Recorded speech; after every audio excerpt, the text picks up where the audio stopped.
Snoopy. Snoopy. Tara na, ano? Bili. Oh, let's go. December 6. Ngayon lang pumasok yung sahod namin.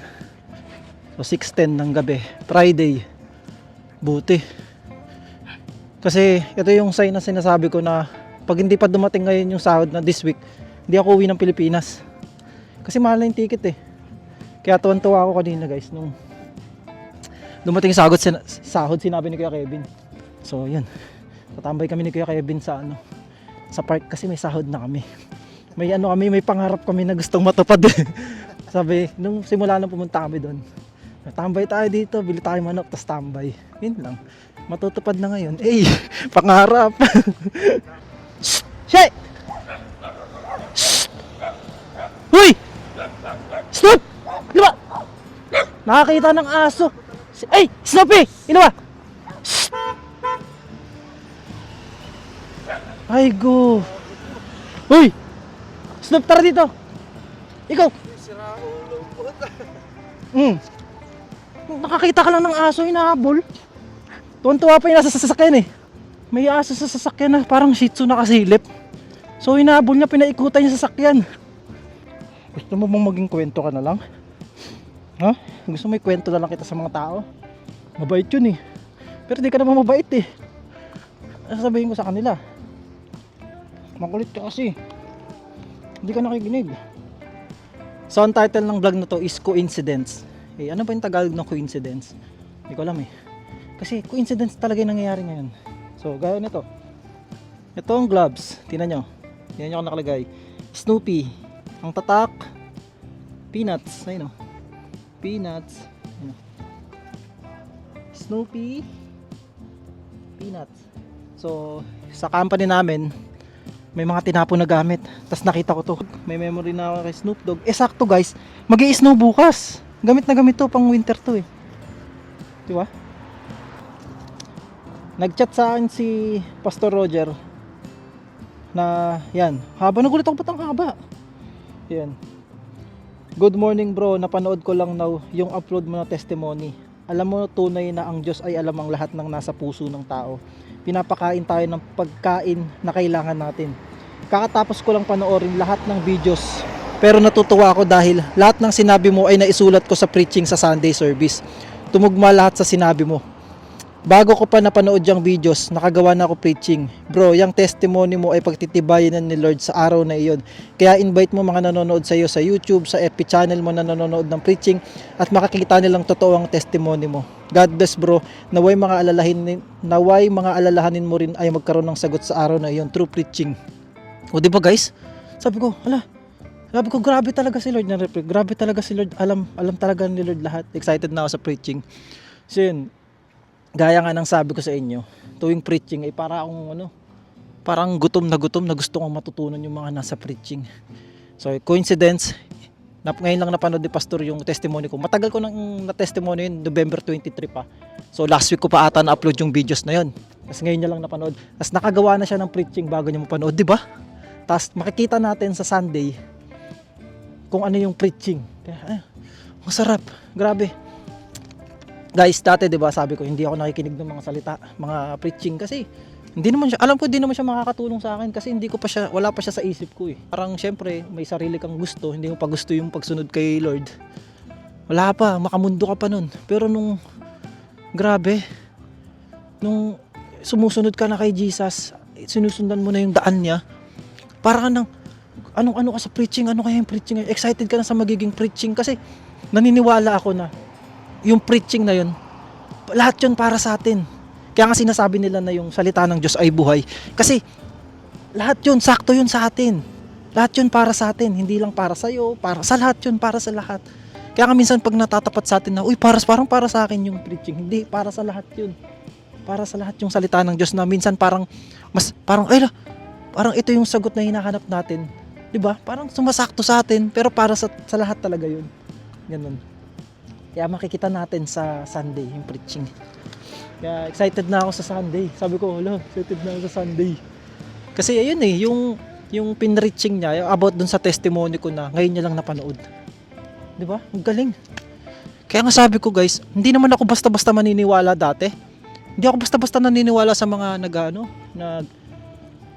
mga nagpi-preach ganun sa mga ano, kasi nga parang hindi ko pa tinatanggap si Jesus Christ nun eh.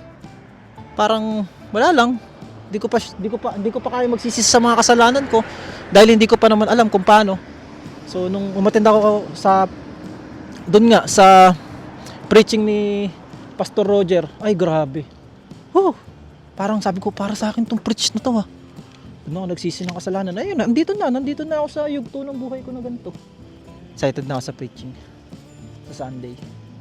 Kaya guys, diba sabi ko hindi nga ako nakikinig sa mga hindi ako basta-basta naniniwala dati guys sa mga preaching kasi hindi ko siya nararamdaman talaga. Parang nasa Bible lang naman yan eh. Parang ganun ako eh. Pero ngayon kasi yung ako na mismo nag-aaral din ng Bible, hala, ang sarap. Ang sarap matuto guys. Ang sarap ng mga aral na tinuturo dun sa Bible. Ang sarap. Ang sarap ano yun. Ang sarap matutunan. Kasi isipin mo, grabe yung Bible talaga. Grabe, hindi mo ma-explain. Habang inaaral mo siya, palalim ng palalim yung mga nalalaman mo. Basta. Yung maa-amaze ka sa Bible guys. Dati na-amaze ako sa ano eh. Pag nanonood ako ng ano ba yun? Mga ancient aliens, ganun ako eh. Parang contradict na ako sa Bible dati. Nanonood ako ng ancient aliens. Yung mga parang contradict siya sa ano, sa paniniwala sa Bible, sa Biblia, sa Diyos. Ayun yung inaano ko. Ay, hindi! Shit! Snoopy naman.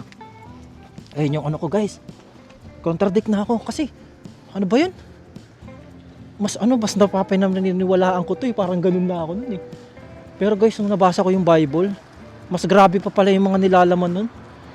Grabe yung mga yung ano ba tawag doon? Yung mga nilalaman niya na out of this world. Na wow, mahahanga ka sa mga nakalagay doon. Ma-amaze ka. Hindi ko may paliwanag eh. Basta, ma-amaze kayo. Eh napakaraming libro na sinulat. Yung The Book of Enoch nga eh. Grabe yung nilalaman nun guys eh. Yung sinama si Enoch, sinama siya ng Diyos, pinakita sa kanya yung langit. Eh grabe. Yung kay King Solomon, yung binigyan siya ng wisdom, 'di ba? Ayun yung hiniling niya, wisdom. Tapos binigay sa kanya lahat. Ay grabe. Kasi ayun lang hiningi niya pero binigay sa kanya ni Lord lahat. Pinapapili siya kung kayamanan, ganun. Tapos kay King David naman yung siya yung pinakabunso na nagpapastol siya. Tapos siya yung pinili ng Diyos para pamalit na maging hari. 'Di ba kay King Saul? Paano pa ba? Ang daming kwento guys na na ma-amaze kayo sa Bible. Napakakapal lang niya basahin guys na parang nakakainip. Kasi ang dami niya eh, ang daming books nun na pinagsama-sama. Dito ba kayo ma-amaze guys? Yung Bible, parang sinulat ata siya ng 40 na tao ba? 40 people na iba't ibang lugar sa mundo. Ibang parte ng mundo, tas iba-iba may Hebrew, tapos may Aramaic, may basta may isa pang lingwahe na iba-iba silang lingwahe pero nagkakatugma sila dun sa pinatutungkalan nila sa Diyos. Ay grabe, napakalupit. Sabi ko, dati nabubulag ako sa mga panood-nood ng mga alien, mga ganun. Eh mas grabe pa nga yung mas hindi mo pa nga paniniwalaan yung sa Bible kasi out of this world eh. Grabe. Parang napakamahiwaga ng Bible guys. Napakagaling ng paggawa. Kasi ginawa yun ng Diyos natin eh. Kaya guys, kung may Bible dyan, try nyo basahin. Pero unang-una sa lahat guys, mag-repent muna kayo. Repent sa kasalanan. Kasi hindi yan gagana eh. Parang hindi gagana yung magic. Parang ganun na. Kasi nga, once na nag-repent kayo, nagsisi kayo sa kasalanan nyo, ng buong puso. Yung wala na kayong galit sa puso nyo, lahat ibigay nyo, iiyak nyo lahat, ilabas nyo lahat, tapos accept nyo si Jesus as your Savior. Ganun, magugulat na lang kayo, nandun na yung Holy Spirit sa inyo, kasi yung Holy Spirit yung mag-guide sa inyo sa pagbabasa ng Bible. Mas lalo mo siyang maiintindihan yung Bible, kasi kung wala din yung Holy Spirit, babasahin mo lang yan, hindi mo siya maiintindihan. Babasahin mo lang yan parang yung mga malalalim mga salita sa Bible, lalo pag Tagalog, ma-amaze ka lang sa mga verse doon na sobrang gandang verse, pero hindi mo maintindihan yung every detail na sinasabi sa Bible. Kaya, bago nyo basahin, repent. Accept Jesus, guys. Then, simulan nyo ng aralin yung Bible. Baka magugulat na lang kayo sa sarili nyo, bigla kayo nagsasalita, nagsishare kayo ng gospel sa mga kakilala nyo. Kaya, guys, aralin nyo yung Bible. Ako din, ganun. Kasi sa pananampalataya naman, pare-parehas lang naman tayo. Ang goal lang naman natin ay magkaroon ng buhay na walang hanggan. Makarating dun sa kaharian ng Diyos. Diba? Ayun ang goal nating lahat. Pero, para maabot yung goal na yun, kailangan sundin natin yung kalooban ng Diyos. Ayun na yung gagawin mo para makapunta sa langit. Susundin mo na lang yun. Diba? Mahirap siya pero, pag nasa iyo si Lord, madali na lang yun. Mahirap na madali, hindi ko ma-explain Basta ganun. Kasi marami kang pagdadaanan, pero, sabi ko sa'yo, worth it. Kasi isipin mo, nakapokus tayo sa buhay dito, may kabilang buhay pa. 'Di ba? Doon wala nang kalungkutan. 'Di ba? Wala nang kapighatian. Tapos ang mga bahay niyo doon ginto. 'Di ba? Unahin natin si Lord. Unahin natin yung gusto niya na mangyari sa atin. Siya yung bahalang kumilos sa atin. Then, pag nalaman niyo na yung katotohanan, maging guide kayo para sa iba. Na sila man din ay na mahatak nyo na gawin yung mga bagay na yun para malaman nila yung katotohanan. Hindi man sila sumunod kagaya mo yung ginagawa mo, basta masabi mo sa kanila, masabi mo yung katotohanan kagaya ng ginagawa ko. Hindi ko man sinabi na sumunod kayo sa akin, basta nasabi ko sa inyo yung katotohanan. Kayo na yung bahalang mag-accept nun. Kayo na yung bahala kung maniniwala kayo sa akin o hindi. Pero ayun yung katotohanan. Accept Jesus, repent, aralin nyo yung Bible, magugulat na lang sa pagbabago nyo. Kaya yan guys, sama-sama tayo sa journey ko na to, na hindi ko din mapaliwanag yung sarili ko talaga. Diba Snoop no? Sasalita ako dito no, dati puro wild dogs lang ako no. Hindi ka na nakikinis ka na sa akin? Ay. Kaya si Snoopy sasama ko to sa langit. No, Snoop, sama ka sa akin sa langit. Sama ko si Snoopy sa langit Nandito na tayo sa lugar nila Peanut at Snow. Snow! Snow! Ay. Wala si Snow. Tara, Snow, wala sila dyan. Nandun yung kalapanda. Sayang, di sila makakasama sa pagtambay. Ay, good. Ayan, dito kami tatambay. Ngayon na maganda dito sa lugar namin, may gantong spot na pwede yung pagtambayan. Nakakatakot nga lang kasi gabi na ngayon, madilim. Pero dito kasi sa Korea, hindi nakakatakot Di ba kahit ako pumupunta ako dito mag-isa. Safe. Tsaka kasama mo si Lord, di ka matatakot.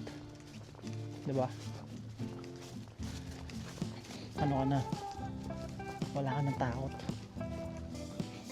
You know? Hey! Hirap po. Hindi sila sumama Dalawa lang kami kaya Kevin. Ayun Champion. Basta ako may ram yun. Si kaya Kevin ayaw Tubig lang. Tubig lang siya dalawang tubig. Or bepek yan So, yun. Let's go.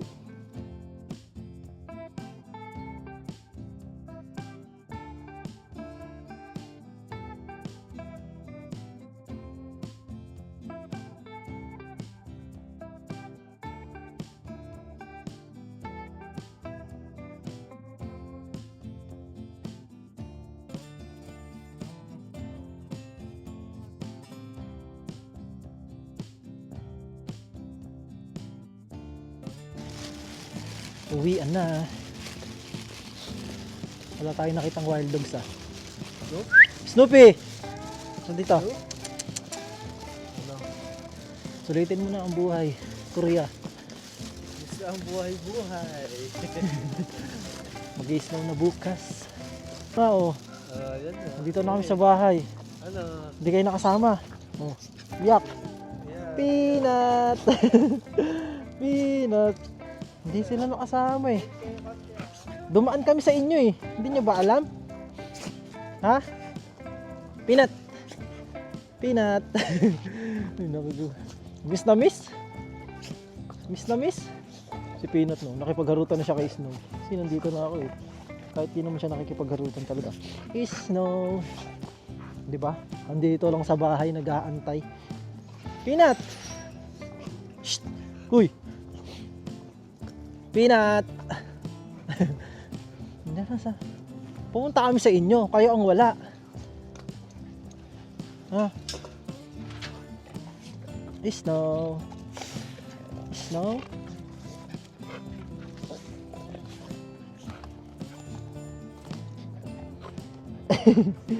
Bakit? Ha? Bakit? Pumunta ako sa inyo. Kayo ang wala. Nandito pala kayo, nagkasalisi tayo. Hindi namin kayo nakasalubong. Siguro pumunta sila Kalapanda. Sabay dito. Sige na, lalabas na lang ulit ako. Bigyan natin sila ng mga sausage. Di ba? Hindi sila nakasama sa tambay, guys. Nandito na kasi sila sa bahay nag-aantay. Ay, cool. Tambay tayo. Kahit malamig. Pinuntahan tayo eh. Diba? May time talaga na wala sila. Pero may time na pumupunta sila. Hindi man lagi. Pero lagi silang bibiglayin ka na lang na nandyan sila. Oy Snoopy, ang dami mo na nakain manok ha. Agawan mo pa sila, kawawa naman. Ay, Snow ha. Ay, nang ayoko sa'yo Snow, nangaagaw ko eh. Kawawa naman si Peanut. Kawawa sa inyo si Peanut eh. Ha? Ano ba kayo? Wala ba kayong mga puso? Tingnan mo, kawawa. Gutom na gutom, Snow. Wala pa lang tupod si Snoopy, hindi ko nabilan. Snoopy, dami na nakain ito eh.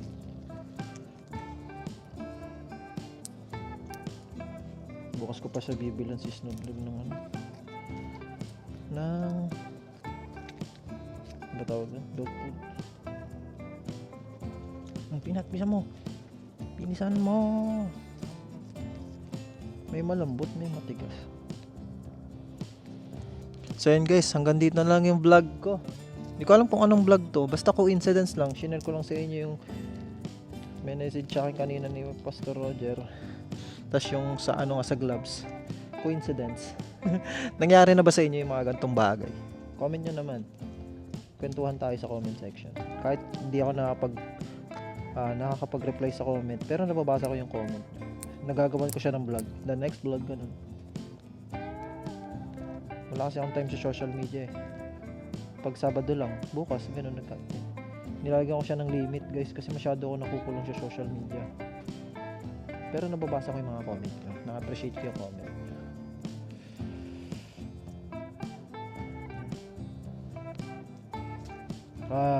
Suga pa ka Snow.